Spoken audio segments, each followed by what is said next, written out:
Mancherial MLA Prem Sagar రావుపై అనవసరపు ఆరోపణలు చేస్తున్నారని న్యాయవాది ప్రతాప్ అన్నారు. కాప్రా భూములకు ప్రేమ్ సాగర్ రావుకు ఎలాంటి సంబంధం లేదన్నారు. ప్రేమ్ సాగర్ రావు రాజకీయ ఎదుగుదలను తట్టుకోలేని కొందరు ఉద్దేశపూర్వకంగా ఈ తరహా ఆరోపణలకు దిగుతున్నారని చెప్పారు. వివాదాస్పద భూమికి సమీపంలో ప్రేమ్ సాగర్ రావుకు ఒక్క గజం కూడా స్థలం లేదని స్పష్టం చేశారు.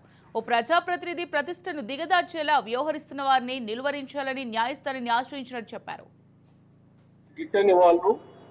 Plus real estate agents, political agents వాళ్ళు ఈ ల్యాండ్ని అమాయకుల ప్రజలు ఎవరైతే ప్లాట్ ఓనర్స్ కొనుక్కొని ఉన్నారో వాళ్ళని కూడా మోసం చేయడానికి ఒక పన్నాగంతో మరి ఆ రోజు నుంచి ఈ రోజు వరకు ఎటువంటి సంబంధం లేని ఆ ప్రజానాయకుడిని ఈరోజు బురద జల్లే కార్యక్రమం పెట్టుకున్నారంటే అది కేవలం ఆయనని రాజకీయంగా కించపరచడము, ఆయనని ఒక సోషల్ అండ్ పొలిటికల్ ఇమేజ్ని డ్యామేజ్ చేయడం కొనుక్కున్న అన్న వాళ్ళ మధ్యలో ఇతరుల మధ్యలో జరుగుతున్నాయి. అవి తనకేం సంబంధం లేదు.